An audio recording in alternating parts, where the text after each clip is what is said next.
달이 떠져 허물 벗어 한 번 두 번 다시 나는 상처 많은 번데기 추운 겨울이 다가와 힘겨울지도 몰라 봄바람이 불어오면 이젠 나의 꿈을 찾아 날아 날개를 활짝 펴고 세상을 자유롭게 날 거야 노래하며 춤추는 나는 아름다운 나비 날개를 활짝 펴고 세상을 자유롭게 날 거야 노래하며 춤추는 나는 아름다운 나비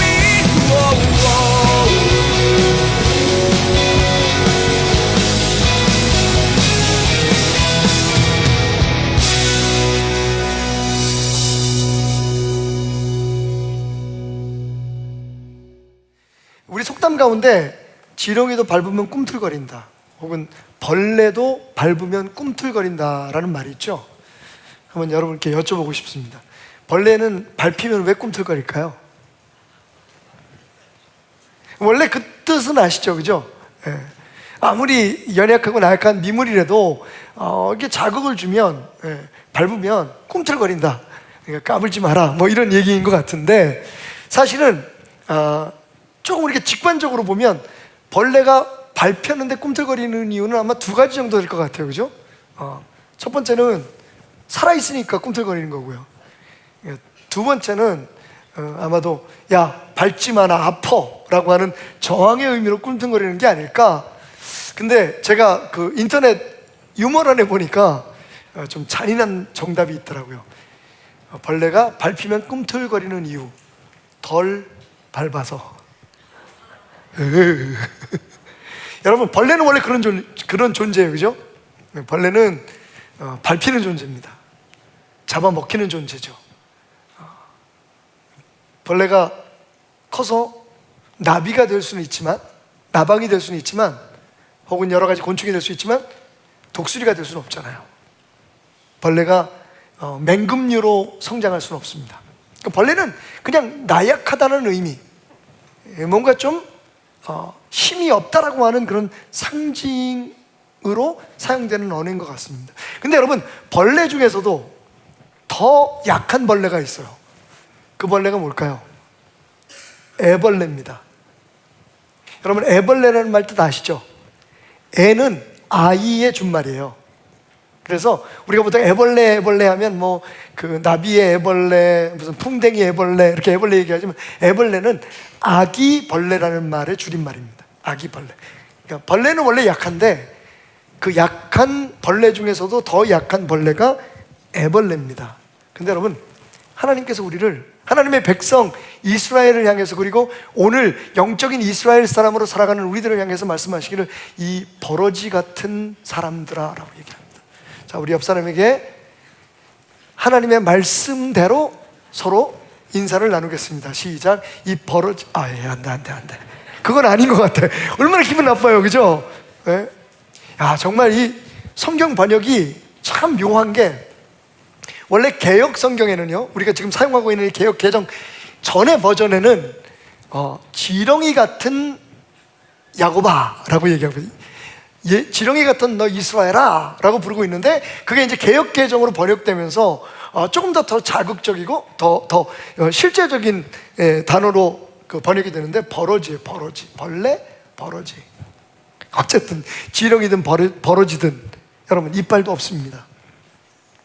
팔다리도 없어요. 그냥 벌레나 지렁이나 할 수 있는 게 뭐냐면 기다리는 것뿐이에요.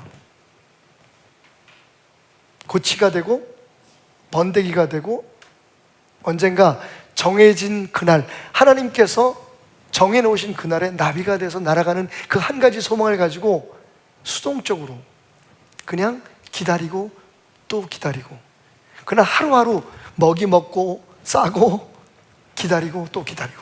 여러분 흥미로운 건 제가 손주한테 배운 건데 요즘 아이들이 그 곤충에 대한, 특히 이 성북구 지역에 사는 아이들은요 되게 복돼요. 왜냐하면 여기 자연체험관이 있습니다. 산에 올라가면, 북한산에, 거기 가면 곤충에 대해서, 그리고 그 도롱뇽, 뭐 개구리 이런 거에 대한 굉장히 자연학습을 많이 하는데, 요번에 처음 알았어요. 제가 이제 애완용 애벌레가 있습니다. 제가 제 사무실에서 애벌레를 키웁니다, 여러분.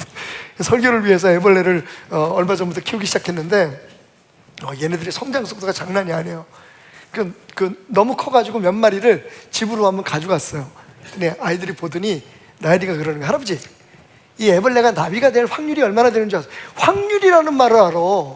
야, 할아버지 닮아서 머리가 좋아가지고 애가. 아니면 말만 잘하나? 확률이 얼마나 되느냐고 물어봐요, 저한테. 혹시 여러분 아세요? 애벌레가 그 과정을, 길고 긴 그 아슬아슬한 파란만장한 과정을 겪어서 날개가 돋고 나비가 될 수 있는 확률이 몇 퍼센트나 될까요? 1%예요. 그러니까 100마리의 애벌레가 이 세상에서, 그러니까 알에서 태어나는 것도 어렵지만 깨서 살아가면 그 중에서 한 마리 정도가, 한 마리 내지 두 마리 정도가 나비가 된다는 거예요. 그러니까 여러분, 나비를 우습게 봐서는 안 됩니다.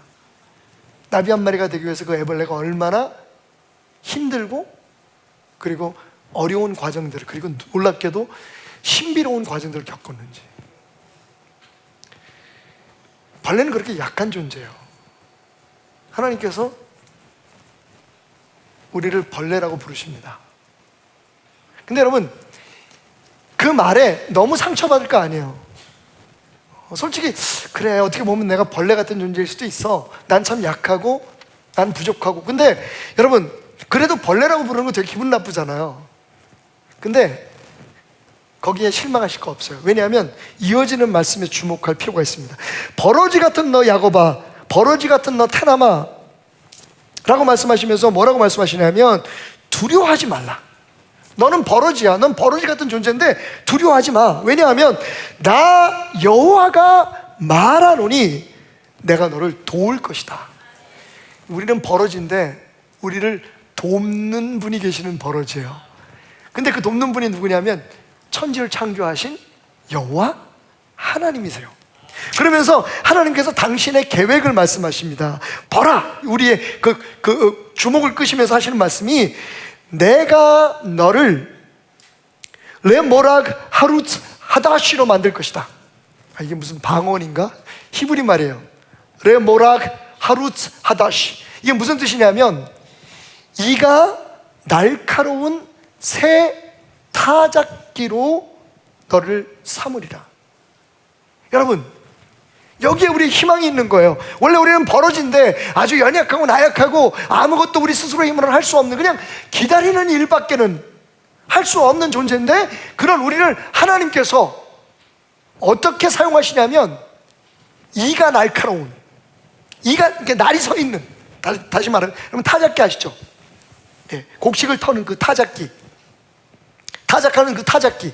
근데 이 타작을 하려면 뭔가 이렇게 삐죽삐죽 돌출돼 있어야 되잖아요. 돌기가 있어야 돼. 그게 이렇게 곡식에 알갱이를 이렇게 툭툭툭툭 치고 가면서 그걸 떨어지게 해야 되는데, 그게 타작인데, 그러기 위해서는 이 돌기가 있어. 그러는데 그냥 돌기가 아니라 아주 날카로운 이빨 같은 돌기가 있는 아주 새로운 타작기로 삼을 거다.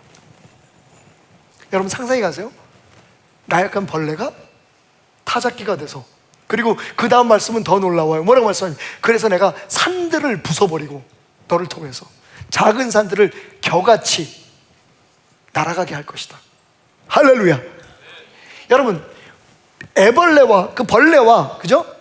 톨라트라고 하는 벌레라고 하는 단어와 이 모락 하루츠 하다시라고 하는 이 말은 너무 차이가 나요. 비교가 안 돼.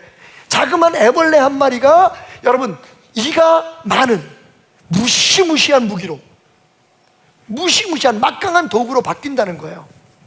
자, 이게 잘 상상이 안 가시는데 오늘 설교는 여기가 제일 중요해요. 그래서 여러분들에게 직접 좀 보여드리겠습니다. 제가 키우는 애완용 애벌레들을 몇 마리 가져왔는데 얘네들이 굉장히 빨리 성장을 해요. 원래는 어떤 모습이냐면 이게 잡는 것조차도 조심해야 돼. 왜냐하면 잘못하면 터져. 요게 보통 그 2령, 3령 정도, 이게 그 애벌레의 성장 과정을 1령, 2령이라고 하는데, 그러니까 뭐 애벌레로 말하면 2살, 3살 되면 이렇게 시커매요. 그러니까 가지에 붙어 있으면 있는지조차 몰라.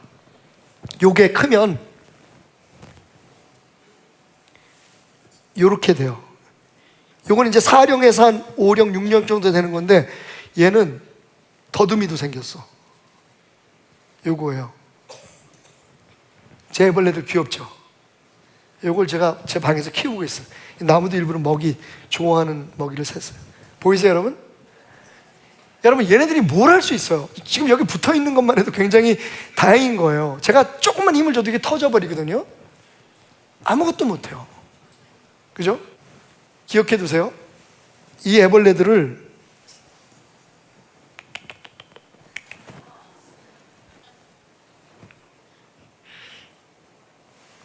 벌써 몸에 소름 끼치는 분들 계실 거예요. 그죠? 벌레실, 이거 뭐야?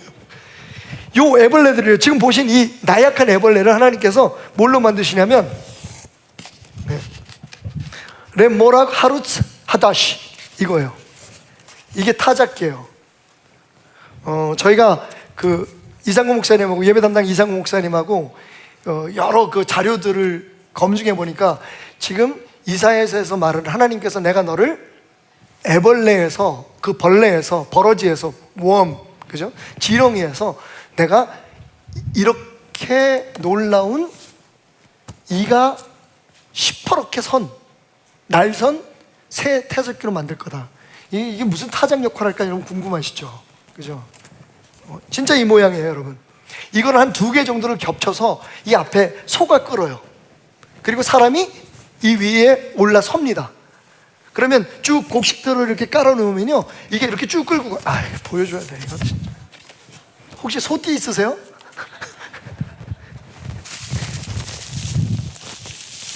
이게 지금 제가 별을 거기에는 이제 이스라엘 같은 경우에는 밀을 많이 했겠죠?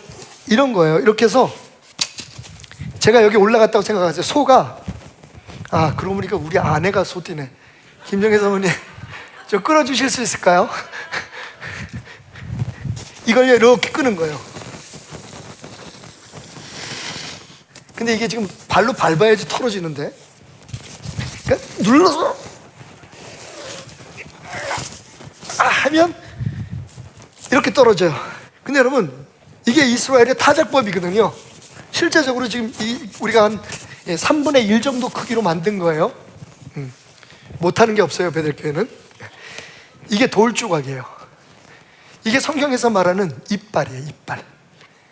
이게 이렇게 날카롭게 서 있으면, 그죠? 이게 더 많고 날카로울수록 타작은 더 잘 되겠죠. 이제 여러분이 비교가 되실 거예요, 그죠? 이런 애벌레를 타작기를 만드신대요. 뭘 위해서? 하나님의 능력으로, 하나님이 주신 권세로 이 땅을 심판하고, 이 땅의 모든, 우리의 삶의 모든 산과 같은 문제들, 크고 작은 산과 같은 문제들을 다 갈아엎어 버리신다. 할렐루야. 이게 하나님의 계획이에요. 그러니까 하나님이 우리에게 버러지라고 부르는 게 그렇게 슬픈 일이 아니에요. 기분 나쁜 일이 아니에요. 버러지인데 우리는 하나님의 손에 붙들린 하나님의 계획이 있는 버러지예요. 약간 혼동은데요. 왜? 지난주에 갑자기 에베소서를 공부하면서 우리는 하나님이 창조하신, 에베소서 2장 10절, 하나님이 만드신 걸작품이라고 공부를 했는데, 갑자기 오늘 그 하나님께서 뭔 변덕이 이렇게 심하셔. 우리를 버러지라고 말씀하세요. 근데 여러분, 거기에 진리가 있는 거죠? 거기에 은혜가 있는 거죠. 그렇게 하나님이 우리를 걸작품을 만드셨는데 처음부터 완성품을 만드신 게 아니라는 거예요.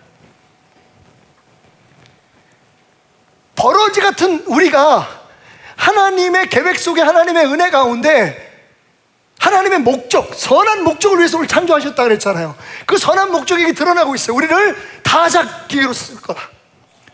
여러분, 여기 타작기계라고 하는 것은 그냥 타작기계가 아니라 하루츠라고 하니까, 모르그라는 단어와 하루츠라는 단어가 2개가 다 타작 기계라는 말로 쓰일 수 있는 거예요. 예, 모르그라는 말이 진짜 타작 기계를 말하고요. 예. 영어로는 threshing instrument이죠. 그리고 하루츠라고 하는 말은 날카로운 기계라는 뜻이에요. 그러니까 이 두 개의 단어가 겹침으로 굉장히 막강한 기계가 되는 거예요. 힘이 있는. 거기에다가 뭐라고요? 예, 하다시, 새롭다, 신선하다. 이제 막 만들어진 최신의라고 하는 의미를 가지고 있어요. 그러니까 하루츠 하다시라고 하는 말은 여기에 번역한 대로 제대로 번역한 것 같아요. 예. A new threshing machine with the teeth. 이빨이 있는 타작 기계가 되었다. 그렇게 내가 삼을 거다. 그렇게 사용할 거다. 나는 지금 애벌레 같은 너의 삶을 통해, 너의 모습을 통해서 큰 역사를 이룰 타작 기계를 보고 있다. 하나님 그렇게 말씀하시는 거예요.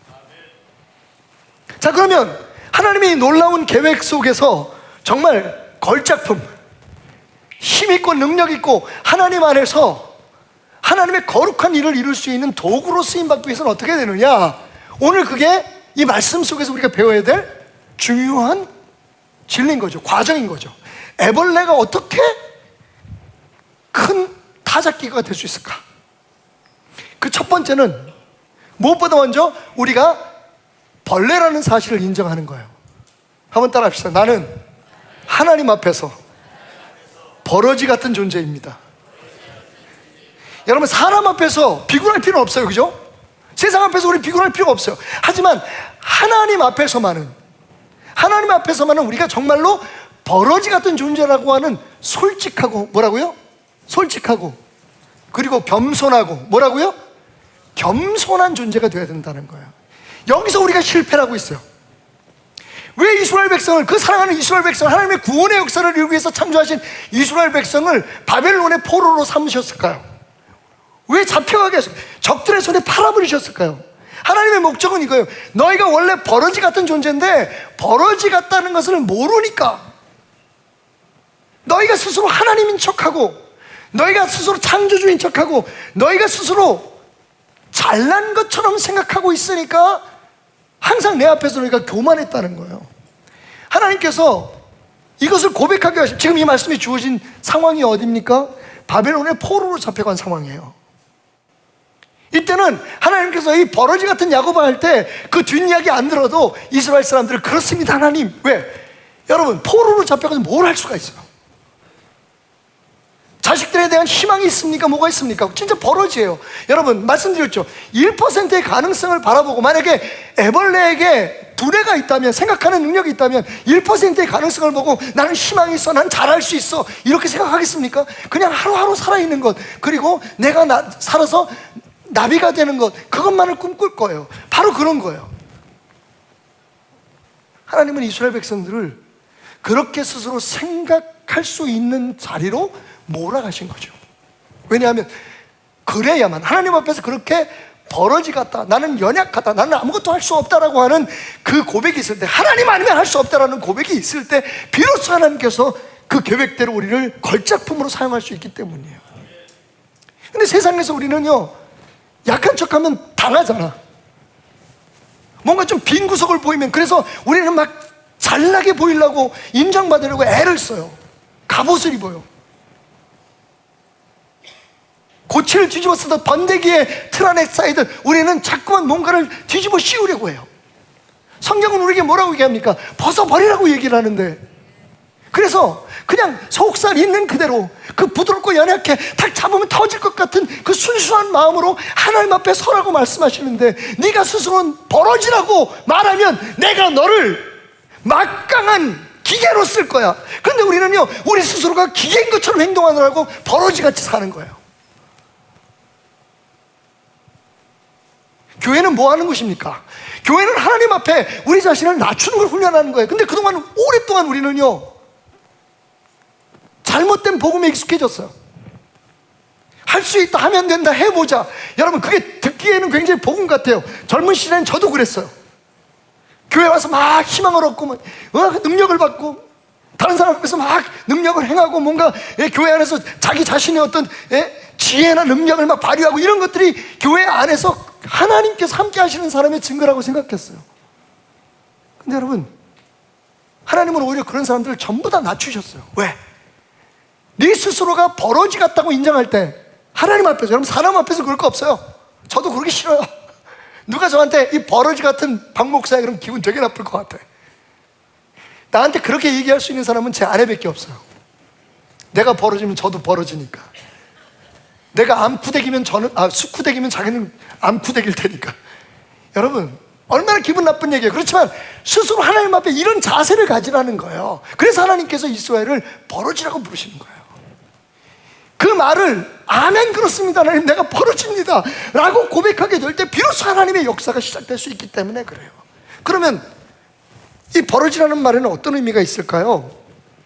베드로전서 5장에 보면요, 베드로 사도가 세상 곳곳에 흩어져 있는 디아스포라, 그 유대인들 형제 자매들을 향해서 편지를 쓰는데 이런 말을 써요. 젊은 자들아 이와 같이 장로들에게 순종하고 다 서로 겸손하고. 여기서 장로는 지금의 교회 장로를 얘기하는 게 아니라 연로한 이들을 얘기합니다. 젊은 사람들아 나이든 어른들에게 순종하고 다 서로 겸손으로 허리를 동이라. 하나님은 교만한 자를 대적하시되 겸손한 자들에게는 은혜를 주시느니라.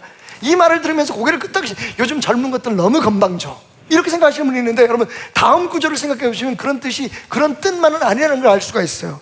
뭐라고 말씀하시냐면 그러므로 하나님의 능하신 손 아래서 겸손하라. 여러분 세상은 너와 나만 있는 게 아니에요. 하나님이 계세요. 그걸 의식해서 우리의 모든 관계가 하나님과 함께하는 삼각관계에서 이루어져야 되는 거예요. 그러니까 내가 누구한테 함부로 할 수 없는 게 하나님이 나를 보고 계시기 때문이에요. 내가 싫어도 순종하고, 뭐 직장 생활하든지 아니면 뭐 가정에서라든지 내가 권위에 순종해야 될 이유는 그 사람과 나로 하면 맞짱 뜨면 내가 얼마든지 이길 수 있지. 그 사람보다 사장보다 내가 똑똑할 수 있어요, 여러분. 그죠? 교회 담임 목사보다 여러분이 지혜로울 수 있어요. 그런데 문제는 뭡니까? 하나님이 거기 계시는 거예요. 그래서 사도 바울은 얘기하잖아요. 너희들에게 힘들게 하는 상전들, 너희들을 속상하게 하는 상전들에게도 순종해야 할 것은 예수 그리스도를 섬기는 것처럼 섬겨야 하기 때문이라고 말하고 있는 거예요. 여기 분명히 하나님 말씀하십니다. 베드로 사도를 통해서 하나님의 능하신 손 안에서 겸손하라고요. 그게 무슨 뜻일까요? 여러분 이게 중요해요.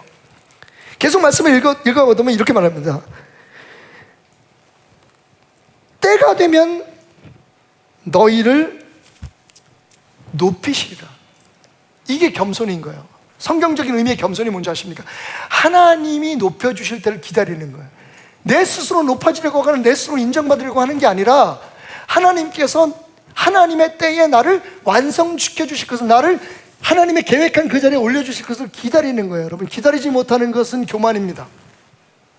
아니 기다리지 못하는 게 왜 교만이라고 생각하시겠지만, 여러분 우리가 기다릴 수 있는 이유가 뭘까요? 하나님이 계획이 있으시고 하나님이 우리의 삶을 지금 당장 눈에 보이는 건 없지만, 애벌레의 눈으로 볼 때 눈앞에 보이는 조그만 돌덩어리 하나도 다 장애급을 갖지만 하나님이 나를 나비로 만드실 거라는 꿈을 가지고 있는 이상, 그 믿음을 가지고 있는 이상, 여러분 지금 오늘의 삶에서 나는 주눅들지 않고 기다릴 수 있는 거예요. 내 앞에 어떤 문제가 있든지, 누가 나를 속상하게 하고 힘들게 하든지 그 사람의 태도에 따라서 내 마음이 변하지 않아도 되는 거예요. 왜? 나는 하나님의 뜻에 의해서 움직일 사람이니까.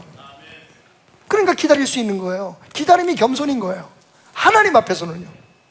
그냥 아이고 나는 안 못해요. 누가 시킬 때 나 그런 거 못해. 난 자격이 없어. 이게 겸손이 아니라 하나님의 때를 기다리는 거. 그러면서 계속 말하기를 너희 염려를 다 주께 맡겨. 어떻게 기다려요? 기다리는 비결이 뭐냐면 모든 염려를 cast your worries to him. 하나님 앞에 우리의 염려를 집어 던지라는 거예요. 그러면 기다릴 수 있어요. 그 기다림이 겸손이고, 그렇게 기다리는 자를 하나님께서 사용하신다는 겁니다. 그래서 하나님 말씀하시는 거예요. 너는 애벌레야. 여러분 우리 스스로가 독수리라고 생각하면, 성경 말씀에 독수리, 그 말씀은 그렇게 많이 우리가 묵상을 해요. 하나님은 여호와를 앙망하는 자에게는 독수리가 날개치면 얼마나 신나요. 우리가 기왕이면 독수리면 좋겠지. 근데 여러분, 독수리가 되기 위해서는 놀랍게 하나님은 우리에게 말씀하십니다. 너희 스스로가 벌어진 것을 인정해야 된다고. 그게 세상과 교회가 다른 거예요. 세상에서는 잘난 것 과시해야 돼요. 우리의 능력을 보여줘야 돼요. 하지만 하나님 앞에서는 우리가 할 수 없다는 걸 과시해야 돼요. 우리가 아무것도 아니라 버러지 같다. 하나님 앞에서 우리가 버러지 같습니다. 그래서 하나님 은혜가 아니면, 하나님이 내려주시는 그 물방울이 하나 아니면, 하나님이 피게 하신 그 들풀 하나 아니면 나는 살 수 없는 버러지입니다.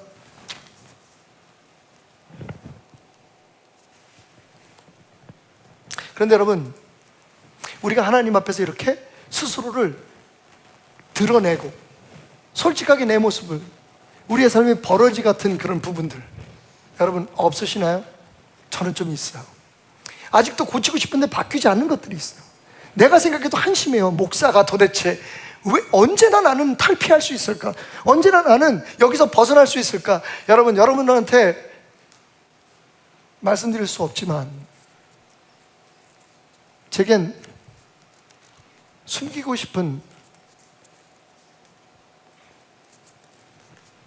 부분들이 있어요. 인간관계에 있어서 그렇고 사역에서도 그렇고, 제가 생각하고 말하는 것과 달리 움직이는 제 가슴과 저의 욕심 때문에. 근데 여러분, 그럼에도 불구하고 내가 하나님 앞에서 나의 이런 모습들 그대로 보여드릴 수 있는 이유가 있어요. 오늘 말씀 8절, 41장 8절부터 10절까지 말씀 봅시다.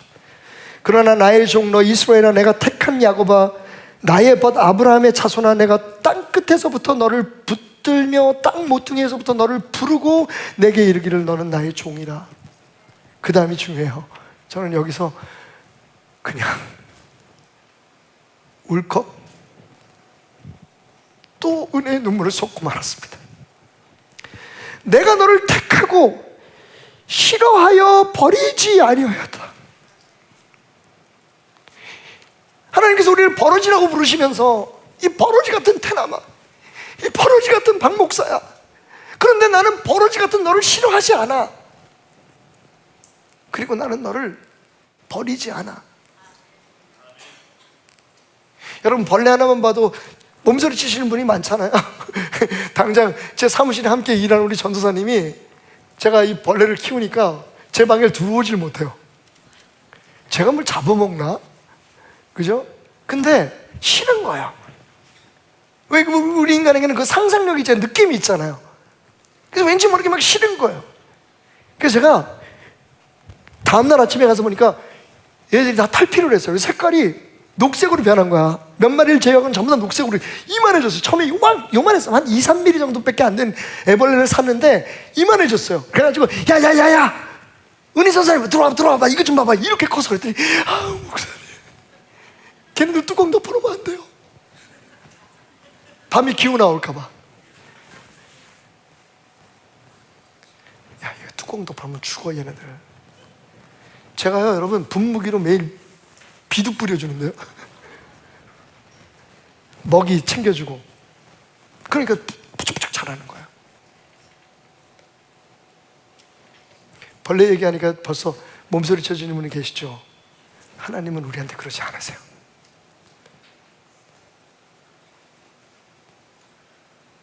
오히려 그런 벌레 같은 우리의 모습에서, 벌레 같은 내 모습에서 하나님은 나비를 보고 계시는 거예요.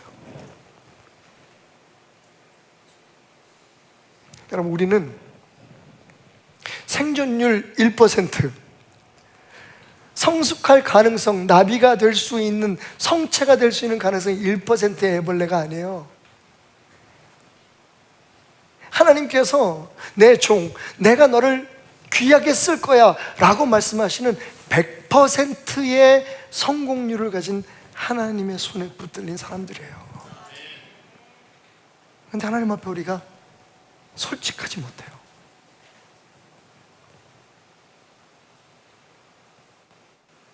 그러다 보니 세상 앞에서 솔직하지 못해서 힘들어요, 사는 게. 우리가 세상 앞에 어떤 취급을 당하든지 우리의 있는 모습 그대로, 우리의 부족한 모습 그대로, 그러나 하나님의 사랑 안에서, 하나님의 은혜 안에서 매일매일 변화되는 모습을 우리가 가족들에게, 사랑하는 사람들에게, 교회 안에서 여러 같이 일하는 사람들에게 보여줄 수 있는 솔직함과 용기가 있으면 사실 우리의 삶은 이렇게 힘들지 않을 거예요. 대부분 강한 척하는 사람들이 더 문제가 많은 사람들인 거 여러분 아시죠? 왜냐하면 그걸 감춰야 되니까, 없는 걸 만들어야 되고, 없는 힘을 과시해야 되고, 다른 사람들을 굴복시켜야만 내가 지켜진다고 생각하기 때문이에요. 벌레가 취할 수 있는 최선의 생존의 방법은 하나님의 날개 아래, 하나님이 만들어 오신 그 잎사귀에 조심스럽게 붙어 있는 거예요. 있는 모습 그대로.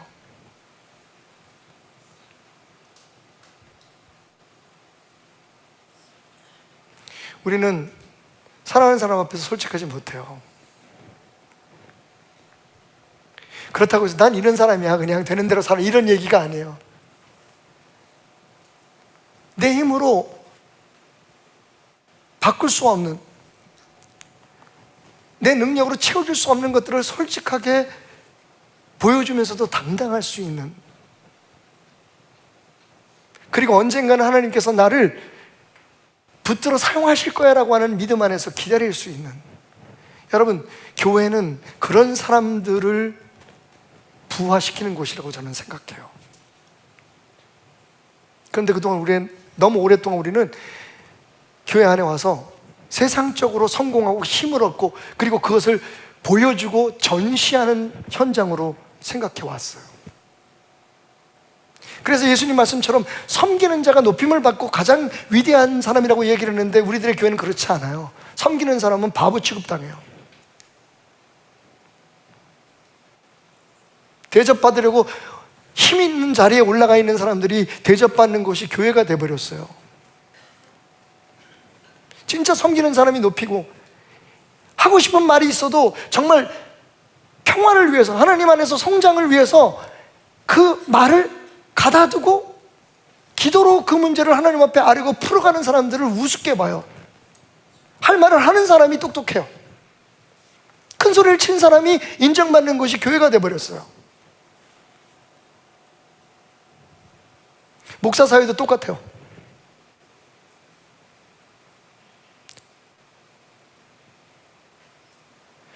우리가 우리 스스로 하나님 앞에서 벌어진 거 생각하시면, 하나님 인정하지 않는 한 하나님은 우리를 새 타작기구로 사용하지 않으세요. 그래서 말하잖아요. 하나님은 겸손한 자를 사용하신다고.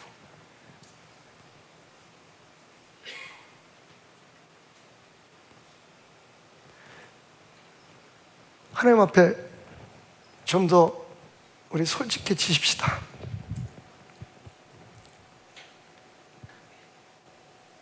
그래야만 치유받을 수 있어요. 그래야만 회복받을 수 있어요. 회복될 수 있어요. 우리 안에 어떤 상처가 있든지, 어떤 약점이 있든지 숨기고 싶은, 그래서 더 감추고 싶은 그 무엇이 있을지라도, 여러분, 사람 앞에서는 어려워도 하나님 앞에 그것을 인정하십시오. 하나님 말씀하십니다. 그래서 내가 너를 더 좋아해. 난 너를, 그런 약점에도 불구하고, 그런 죄악에도 불구하고 난 너를 싫어하지 않는단다. 나는 널, 네가 잘나서 좋아하는 게 아니야. 네가 똑똑해서 좋아하는 거 아니야. 이 교회가 다른 어떤 교회보다 더 힘있고 능력 있는 사람들이 많아서 내가 이 교회를 사랑하는 게 아니야. 버러지 같아서 좋아하다.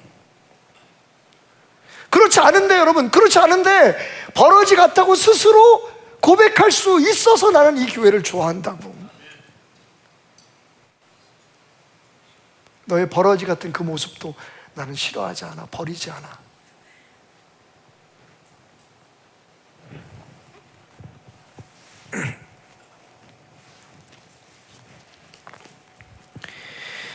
이사야서 49장, 우리가 잘 아는 말씀 16절부터 17절까지 읽어보면 이렇습니다.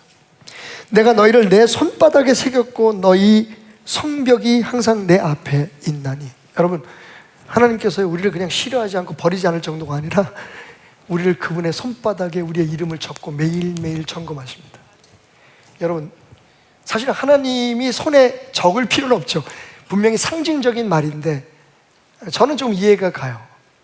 지금보다 조금만 젊었을 때만 해도 제가 이름을 참 잘 기억했거든요. 요즘 제 아내가 항상 저한테 강단에 서기 전에 조언하는 게, 여보, 누구 감사한 사람이 있어도 강단에서 이름 얘기하지 마세요. 왜냐하면 몇 번 경험했거든요.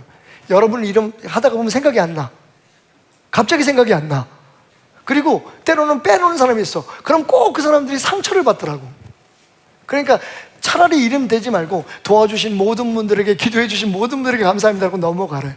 근데 잠깐만 그 생각을 잊어버리고 제가 어떨 때는 이번 여름 행사 동안에 함께 해주신 누구에게 그러고 또 빼먹고 넘어가. 하나님이 그 손바닥에 우리 이름을 적어 놓으신다는 건 그만큼 잊을 수 없는, 잊어서는 안 될 만큼, 이건 하나님을 위해서가 아니라 우리들에게 깨닫게 하기는, 내가 너를 이렇게 사랑해. 그러면서 말씀하시기를 네 성벽이 내 앞에 있다. 무슨 말입니까? 내가 네 이름을 적어놓고 네 삶의 영역을 지켜주시겠다는 거예요. 그 성벽이 우리 집일 수도 있어요. 여러분의 사업체일 수도 있고 우리 교회일 수도 있어요. 이 나라일 수도 있어요. 하나님께서 우리를 다 기억하시면서, 왜 기억하세요? 우리를 지키시기 위해서. 언제까지? 하나님의 때를 이룰 때까지. 내가 하나님이라면 신을만도 할 텐데. 왜? 위선적이잖아요. 제일 잘 믿는 것처럼 떠들면서 가장 하나님의 마음을 모르는 사람들이잖아요. 어쩌면 중요한 자리에 올라갈수록 그렇게 더 방자해지나요? 목사들 보세요. 장로들 보세요. 더 겸손하고 더 낮아지고 더 섬기는 자의 자리가 되어야 되는데 다 대접받으려고 하고 뭔가를 과시하려고 하잖아요. 뭔가를 증명하려고 하잖아요. 그런데 하나님 말씀하세요. 그런데 그런 너도 나는 버리지 않아. 너 싫어하지 않아. 네 이름조차 내 손바닥에 쓰고 네가 언젠가 나비가 되어 날아갈 때까지, 강철 나비가 돼서 세상에 축복을 뿌릴 때까지 나는 기다린다. 너를 지키고 보호하며 너는 혼자가 아니야.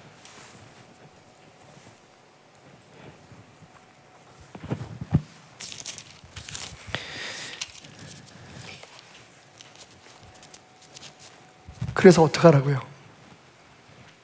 오늘 말씀의 결론입니다.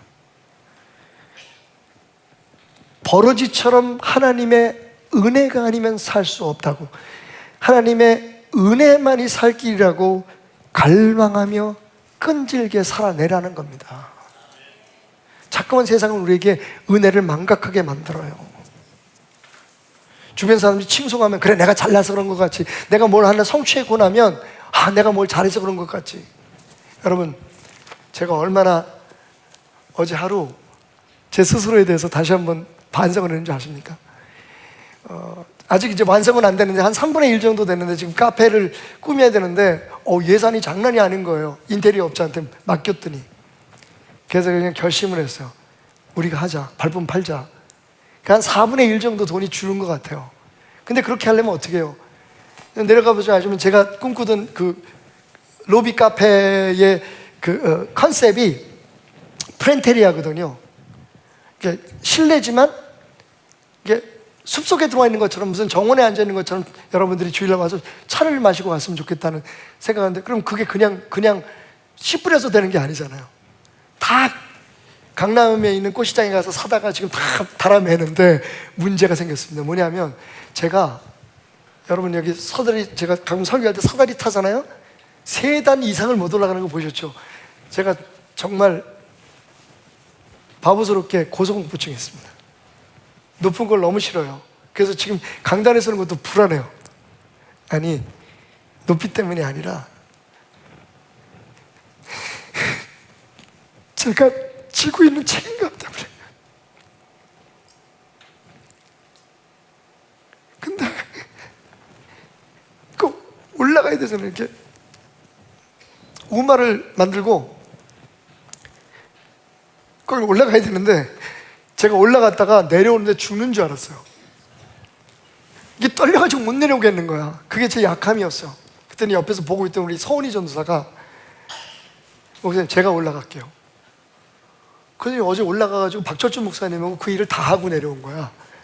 그러니까 제가 밑에서 잘한다 그랬지만 속으로는 아이씨, 여러분 그게 나예요. 그게 우리예요. 그러니까 나는 하나님께서 태생이 조둥아리로 먹고 살게 만드신 거고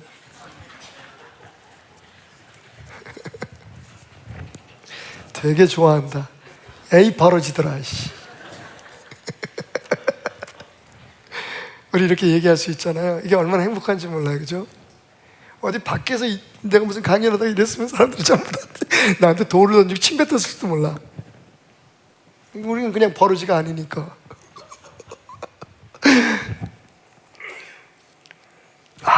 그래서 제가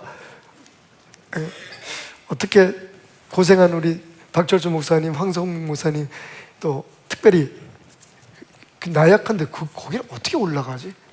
겁이 없어, 은희가. 너무 고마웠어요.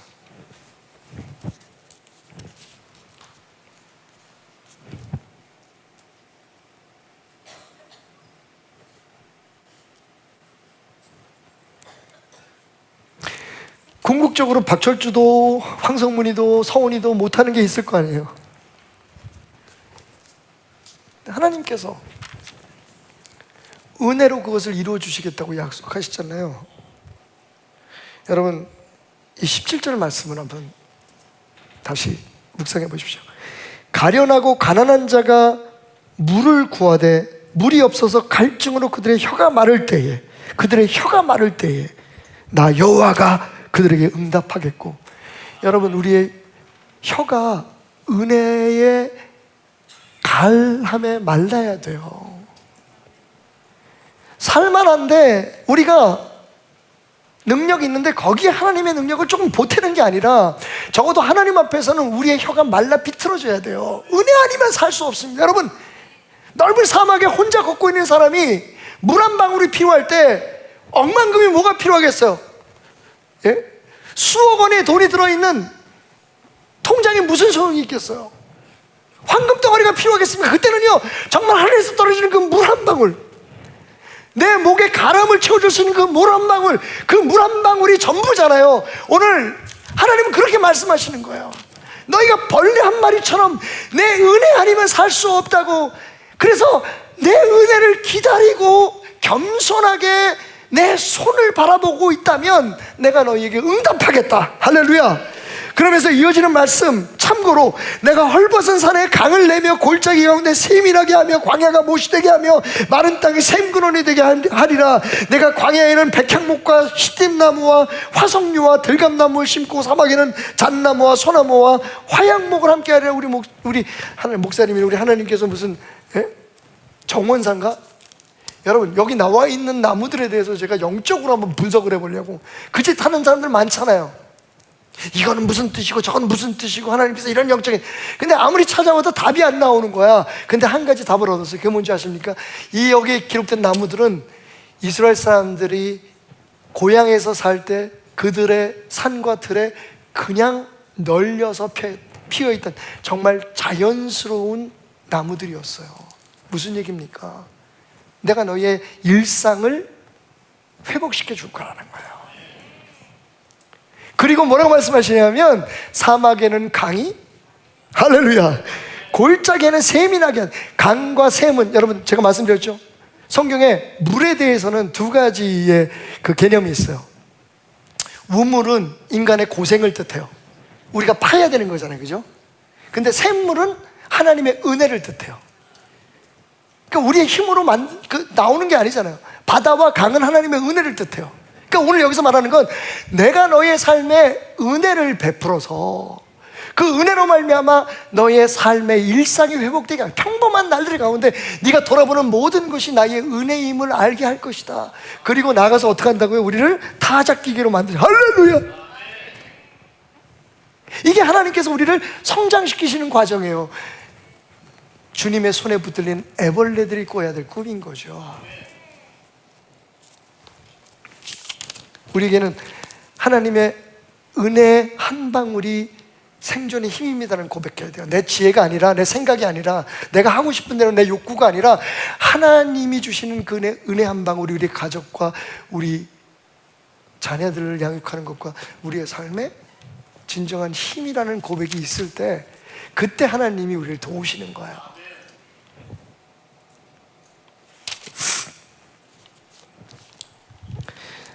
오늘 말씀을 정리하면서 제가 생각해 보세요. 그러면 이 성경 안에 애벌레와 같은 축복을 받은 사람이 누굴까? 딱 제 머릿속에 스쳐간 사람이 요셉이었어요. 여러분 생각해 보세요. 제가 왜 그런 묵상을 하게 됐는지. 요셉은 17살에, 우리가 흔히 말하기를 펴보지도 못한 어린 나이에 팔려갑니다. 벌레 같은 삶을 살아요. 발개 벗겨져서, 그것도 자신의 형들한테. 아버지에게는 잊혀지고 형들한테 팔림을 받아서 애굽으로 17살의 어린 나이에 팔려간 요셉은 버러지 같은 대접을 받습니다. 그게 노예잖아요, 그죠? 여러분 17살이면 인간의 평생을 생각해 보면 진짜 애벌레 같은 나이예요. 피워보지도 못했어. 근데 그렇게 잡혀가가지고 가진 수모와 고통을 겪습니다. 그 중에서도 우리가 주목해야 될 게 뭐냐면, 자기가 섬겼던 그 주인의 보디발의 아내가, 젊은 아내가 이 젊은 요셉을 탐해서 겁탈을 하려고 해요. 요셉을 통해서 자기의 욕망을 풀려고 합니다. 여러분 왜 그랬을까요? 버러지 같기 때문에 그래요. 물건인 거예요, 요셉은. 여러분 보디발의 아내가 애굽의 여인으로서 애굽에 있는 다른 청년에게 너 나하고 연애하자, 너 나하고 잠 한번 자자, 너를 통해서 내 욕구를 풀고 싶어, 이런 얘기를 하겠어요? 못해요. 근데 왜 요셉에게 그랬을까요? 요셉은 머슴이에요. 물론 잘생기고 매력이 있었겠죠. 하지만 함부로 그렇게는 못해요. 여러분 가끔 사람들이 우리를 업신여길 때 그 이유는 뭐냐면 우리를 우습게 보기 때문에 그래요. 그러니까 요셉은 그 여인에게 버러지 같은 존재였어요. 밟으면 밟히는 거예요. 잡아먹으면 먹힐 수 있는 존재였던 거죠. 그래서 요셉에게 연애하자고 합니다. 요셉에게 야 주인도 안 보고 있는데 너하고 나하고 그냥 야 그럼 내가 너한테 잘해줄게. 그런데 여러분 요셉이 그걸 거절합니다. 그래서 어떻게 돼요? 옥에 갇혀요. 근데 여기서 놀라운 일이 벌어집니다. 요셉이 옥에 갇혔을 때에 성경은 이렇게 얘기를 해요. 창세기 39장 23절에 제가 여기서 되게 은혜를 받았어요. 간수장은 그의 손에 맡긴 것을 무엇이든지 살펴보지 아니하였으니 이는 여호와께서 요셉과 함께 하심이라. 여호와께서 그를 범사에 형통하게 하셨더라. 여러분 왜 이 말이 중요한 줄 압니까? 나중에 이 형통하게 하셨다는 말을 요셉이 그래서 마침내 애굽에, 그 당시에 당대에 가장 크고 힘있던 나라 애굽의 서열 2위가 됩니다. 총리 대신이 돼요. 실제적으로는 1위예요. 왜냐면 왕은 아무것도 안 해요. 왕이 그랬어요. 나는 자리만 너 위에 있지 이 나라는 네 마음대로 다 다스려. 여러분 17살에 버러지처럼 끌려온 이 젊은이가 지금 애굽 사람들이 무릎을 꿇고 애굽 사람들이 와서 애원을 해요. 먹을 것 좀 달라고. 애굽 사람뿐만 아니라 주변에 있는 나라 사람들이 전부 다 요셉이 창고 열쇠를 가지고 있었어요. 요셉한테 와서 제발 먹을 것 좀 달라고. 그래서 심지어는 요셉을 팔아버렸던 형제들까지도 요셉에게 와서 무릎을 꿇고 먹을 걸 달라고 애원할 만큼 당대의 최고의 권력자가 됩니다. 근데 성경은 그런 요셉이 성공했다고 얘기하지 않아요. 그럼 언제 성공했다고 얘기하나요? 옥에 갇혔을 때. 들으셨죠 여러분? 요셉이 거기서 형통했대요. 여기서 형통했다는 말은 prosperity, 다른 게 번역되면 success예요. 요셉이 총리 대신이 됐을 때 성공한 게 아니라 요셉은 옥에 갇혔을 때 이미 성공했어요. 그런데 그 비결이 뭐예요? 그 앞에 뭐예요? 여호와 하나님께서 요셉과 함께 하셨다. 여러분 우리의 성공의 목표가 뭔지 아세요? 세상에서 남들보다 잘 되는 게 아니에요. 더 많은 걸 갖고 더 많은 것을 누리는 거 아니에요. 우리 그렇게 얘기해요. 하나님 나한테 큰 걸 주시면 그걸 가지고 섬기겠습니다. 근데 하나님 말씀하세요. 아니, 그 이전에 네가 나와 함께 있기를 원한다. 난 네가 나와 함께 있는 걸 네 삶의 성공의 목표로 삼았으면 좋겠어. The English Bible said, NIV said, because the Lord was with Joseph and gave him success in whatever he did. 여러분, 무엇을 하든지 요셉이 하나님과 함께 하셨기 때문에 성공했다고 얘기해요. 그러니까 성공의 진짜 이유는 하나님이 함께 하시는 거예요. Being with him, to be with him. So our real concept of success is not prosperity, but it is being with God. 하나님과 함께 하는 거예요. 우리가 교회 와서 추구해야 하고 교회 와서 훈련해야 하고 교회에서 사모해야 될 건 하나님이 나와 함께 하시게 하는 거예요. 내가 정확히 말하면 내가 하나님과 함께 하는 거예요. 그 외의 모든 것들은 그 다음 얘기예요. 근데 생각해 보세요, 여러분. 왜 지금 우리가 이렇게 힘들고 교회가 이렇게 엉망진창이 되고 많은 사람들이 손가락질을 당합니까? 그게 목적이 아니기 때문에 그래요. 세상에서 잘 되는 거에서 하나님을 이용하기 때문에 그래요. 우리를 과시하기 위해서 하나님이 필요하기 때문에 그래요. 그런데 하나님 뭐라고 말씀하십니까? I want you to be with me. 네가 나와 함께 하기를 원해. 그러면 하나님께서 애벌레 같은 우리를, 버러지 같은 우리를 타작 기계처럼 사용하신다는 거예요. 저는 오래전부터 능력 받아라, 은사 받아라 이런 문화 속에서 살았어요. 그리고 많은 사람들이 임파테이션을 해가지고 어떤 주의 종이 머리에 손을 얹고 축복을 하면 그 사람에게 그 은사가 들어가가지고 그거 예언을 하고 병을 고치고 능력을 해가는 것, 그것이 너무 당연한 것으로 생각하고 살았어요. 근데 여러분, 제가 속았다는 걸 알았어요. 그게 복음이 아니라는 걸 알았어요. 하나님은 우리에게 능력 주셔서 나가서 우리가 원하는 일을 하기를 원하시는 분이 아니세요. 하나님은 우리와 함께 하시길 원하시는 거죠. 그래서 제가 깨달은 게 있잖아요. 우리는 무선기기가 아니다. 주일날 와서 이렇게 예배드리고 내가 원하는 거 하나님 앞에 기도하고 응답받고 능력받고 나가서 살다가 또 방전되면 다시 와가지고 또 은혜 받고 새로운 능력 받고 가는 그런 존재가 아니라 매일매일 하나님과 연결되어 있는 유선의 존재다. 여러분, 어디에서든지 무엇을 하든지 우리의 최종적인 목표는 하나님과 함께해요. 그렇지 않으면 하나님 사람이 아닌 거죠. 근데 왜 그렇게들 사세요? 얼마나 더 속으시려고 그래요? 그런 말이 달콤해요. 여러분 생각해 보십시오. 병 나을지어다, 예수의 이름으로 치유될지어다. 여러분 그렇게 하나님의 은혜를 경험하고 사업이 잘 될지어다. 얼마나 좋아요. 근데 문제는, 그런데 거기 하나님이 안 계세요. 끝이에요. 요셉이 성공한 건 하나님이 함께 하신 때예요. 그게 언제냐면 가장 요셉의 삶에 침울한 때예요. 암울한 때예요. 아무것도 스스로 힘을 할 수 없을 때였어요. 근데 하나님 말씀하세요. 요셉이 성공했다. 왜? 나와 함께 했으니까. 내가 함께 할 수 있는 존재가 되었으니까.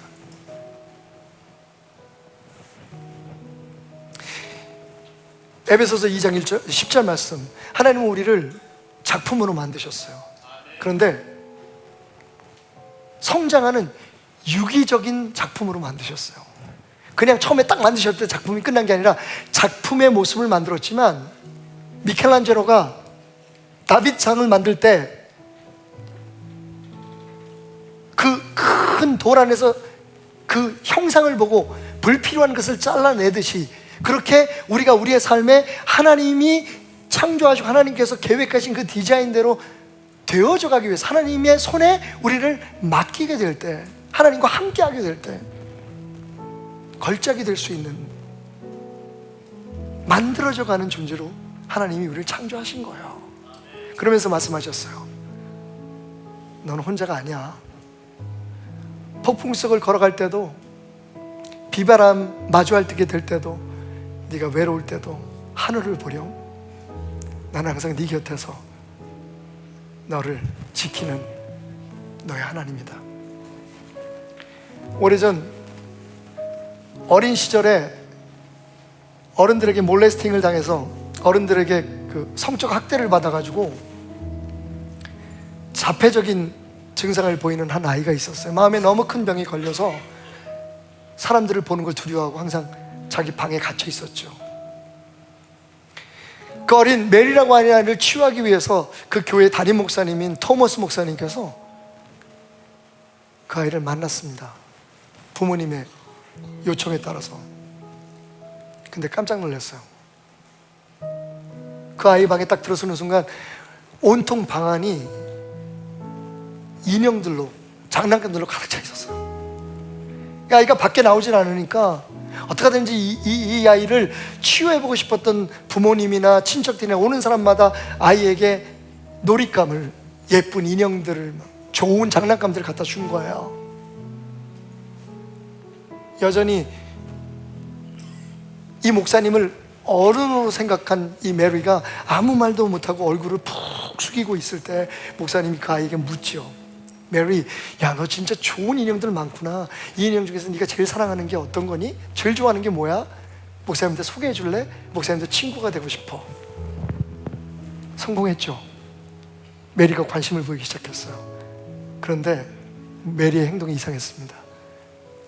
아주 작은 목소리로 속삭이듯이, 근데 목사님, 제가 제 친구를 소개하면 목사님 놀라실걸요?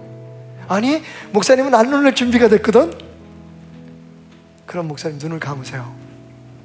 그리고 두 손을 내미세요. 제가 눈을 뜨라고 할 때까지 절대로 뜨시면 안 돼요.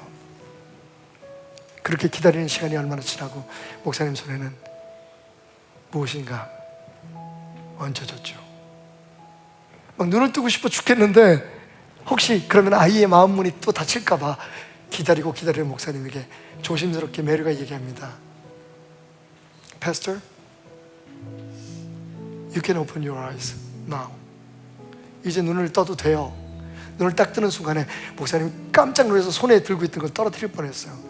목사님 손에 들려있던 그 인형은 한쪽 눈이 빠지고 한쪽 팔도 없는, 지금 막 쓰레기통에서 주워온 것 같은, 옷도 제대로 입혀지지 않은 더러운 인형이었어요. 아, 이 아이가 진짜 문제가 있긴 있구나. 어떻게 아이가 이렇게 좋은 인형들 중에 이걸 좋아할까? 그래서 목사님이 하면 안 되는 말을 하고 말았죠. 아니 메리, 너 왜 이렇게 더러운 인형을 좋아해? 이렇게 못난 인형을 왜 좋아하는 거니? 여기 이렇게 좋은 인형들이 많은데. 그러자 메리가 눈물을 흘리며 이렇게 얘기합니다. 목사님도 다 똑같아요. 목사님도 이 인형이 싫지요? 밉지요? 근데 아세요 목사님? 단호하게 메리는 이렇게 말해요. 나는 얘를 사랑해요. 내가 아니면 그 누구도 함께 놀아주지 않으니까요. 내가 이 인형의 주인이니까요. 나마저 이 인형을 버린다면, 여러분, 세상 앞에 여러분은 찬란합니다. 오늘 여러분들의 모습을 보면 참 멋있어 보이기도 합니다. 하지만 하나님과 우리 사이에 숨길 수 없는 아픔이 있습니다.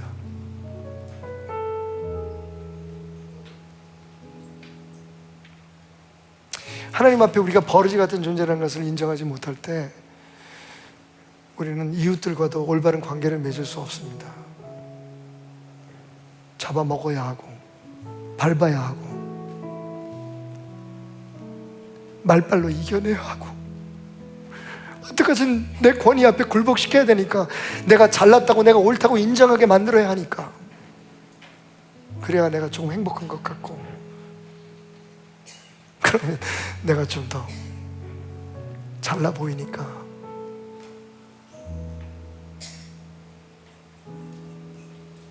그러면서 한 껍질만 벗겨내면 여전히 세상적으로 추하고 정리되지 않고 못되고 못난 우리들을 주님은 바라보고 계십니다. 그러면서 말씀하시죠. 그래서 내가 너를 사랑해. 너를 혼자 두지 않을 거야. 왜냐하면 내가 너를 만들었고 내가 너를 택했으니까. 너는 절대 혼자 있지 않을 거야.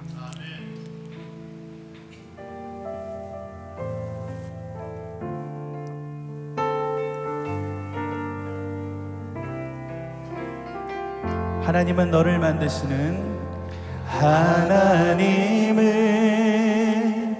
너를 만드신 분, 너를 가장 많이 알고 계시며, 하나님은 너를 만드신 분, 너를 가장 깊이 이해하신단다. 하나님은 너를 지키시는 분, 너를 절대 포기하지 않으며, 하나님은 너를 지키시는 분, 너를 쉬지 않고 지켜보신단다. 그의 생각 셀 수 없고, 그의 잠이 무궁하며, 그의 성실 날마다 새롭고, 그의 사랑 끝이 없단다. 하나님은 너를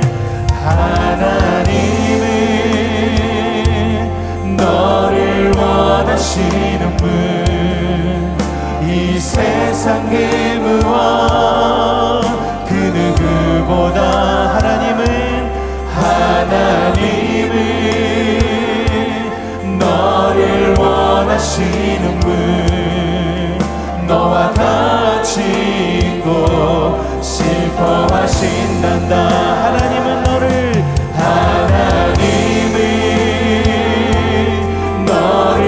인도하는 분, 광야에서도 폭풍 중에도 하나님은 너를 인도하는 분, 푸른 초장으로 인도하신단다. 그의 생각 셀 수 없고, 그의 잠이 무궁하며, 그의 성실 날마다 새롭고, 그의 사랑 끝이 없단다. 그의 생각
전능하시는 주님을 찬양합니다. 아멘.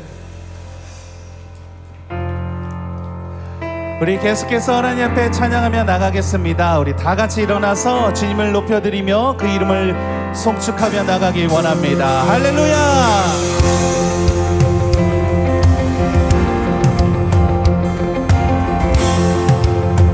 문들아 머리 들어라. 문들아 머리 들어라. 들릴지어다 영원한 문들아.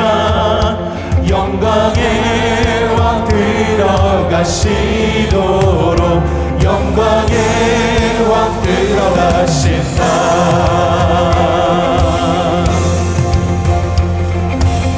우리 한 번 더 선포하며 나갑니다. 문들아 머리 들어라. 문들아 머리 들어라. 들릴지어다 영원한 문들아. 영광의 왕 들어가시도록 영광의 왕 들어가신다. 영광의 왕 영광의 왕이시여 강하고 능하신 주로다. 전쟁에 능하신 주시라. 다 찬양 위대하신 왕. 할렐루야. 우리 한 번 더 문들아 머리 들어라. 문들아 머리 들어라. 들릴지어다 영원한 문들아. 영광의 왕 들어가시도록 영광의 왕 들어가신다. 영광의 왕 영광의 왕이시여 강하고 능하신 주로다. 전쟁에 능하신 주시라. 다 찬양 위대하신 왕. 왕께 만세 왕께 만세. 당신은 영광의 왕이라. 다 찬양 위대하신 왕. 우리 나같이 영광의 왕 되신 주님의 이름을 높여드립니다. 영광의 왕 영광의 왕이시여 강하고 능하신 주로다. 전쟁에 능하신 주시라. 다 찬양 위대하신 왕께 만세 왕께 만세. 당신은 영광의 왕이라. 다 찬양 위대하신 왕께 만세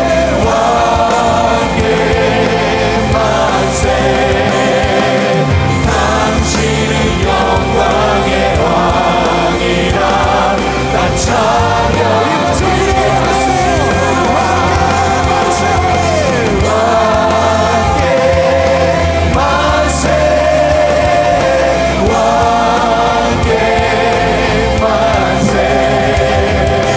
당신은 영광의 왕이라. 다 찬양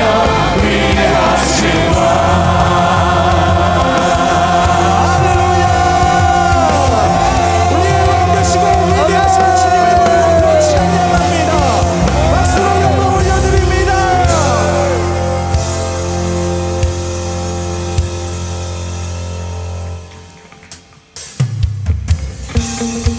우리 계속해서 박수 치며 하나님께 찬양하며 나가겠습니다.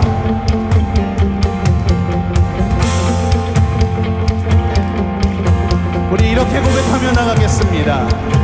내 영원히 은총 입어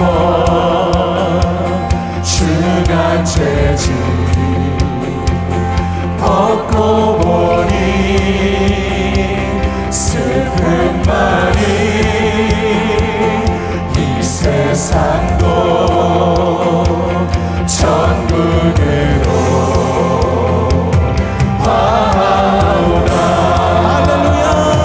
할렐루야 찬양하세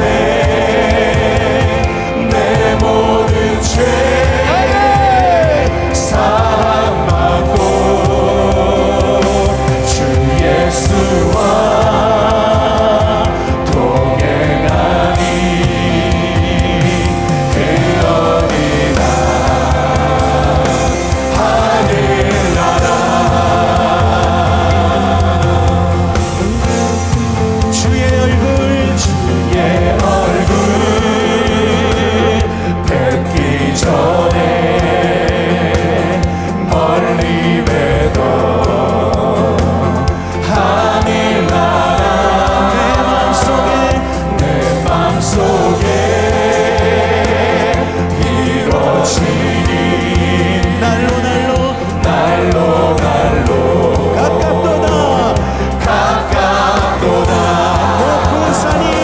높은 산이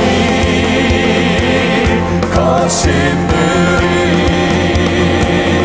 조망이다 궁궐이다 내 주 예수 모신 곳이 그 어디나 하늘나라 할렐루야 찬양하세 내 모든 죄 사함받고 주 예수와 동행하니 그 어디나 하늘나라 할렐루야 찬양하세 내 모든 죄 사함받고 주 예수와 동행하니 그 어디나 우리 마지막으로 찬양하세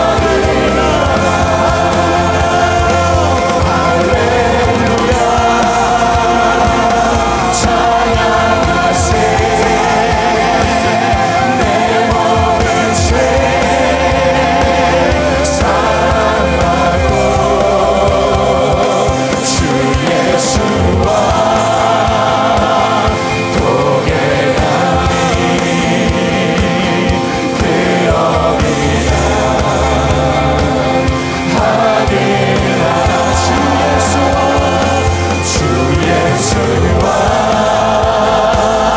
동행하니 그 어디나 하늘나라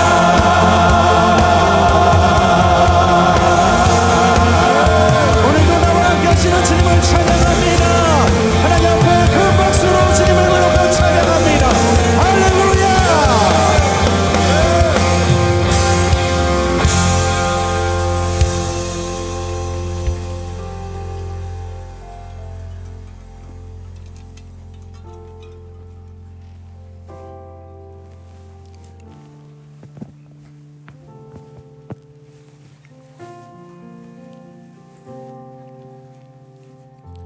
오늘도 우리와 함께 하실 주님을 찬양합니다.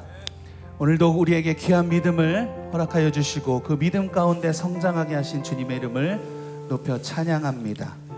주님의 그 선한 힘이 우리를 감싸시니 믿음으로 일어날 일들을 기대하며 나아가기를 원합니다.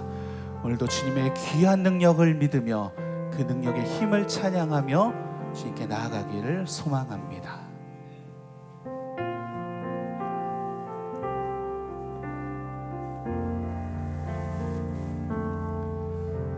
그 선한 힘에 고요히 감사하며 그 놀라운 평화를 누리며 나 그대들과 함께 걸어가네.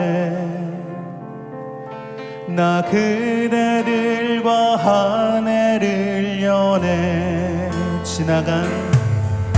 지나간 어물 어둠의 날들이 무겁게 내 영혼 짓눌러도 오 주여 우릴 외면치 마시고 약속의 구원을 이루소서. 그 선한 힘이 우릴 감싸시니 믿음으로 일어날 일 기대하네. 주 언제나 우리와 함께 계셔. 하루 또 하루가 늘 새로워. 주께서 밝히신 작은 촛불이 어둠을 헤치고 타오르네. 그 빛에 우리 모두 하나 되어 온 누리에 비추게 하소서. 이 고요함이 깊이 번져갈 때, 이 고요함이 깊이 번져갈 때, 저 가슴 벅찬 노래 들리네. 다시 하나가 되게 이끄소서. 당신의 빛이 빛나는 이 밤. 그 선한 힘이 우릴 감싸시니 믿음으로 일어날 일 기대하네. 주 언제나 우리와 함께 계셔.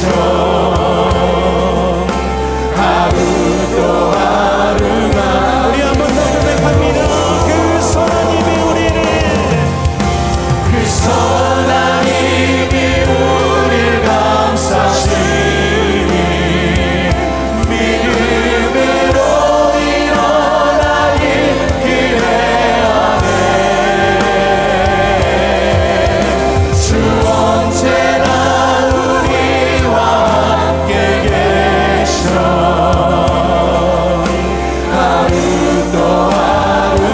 우리 마지막으로 한번 더 고백합니다. 그 선한 힘이 우릴 감싸시니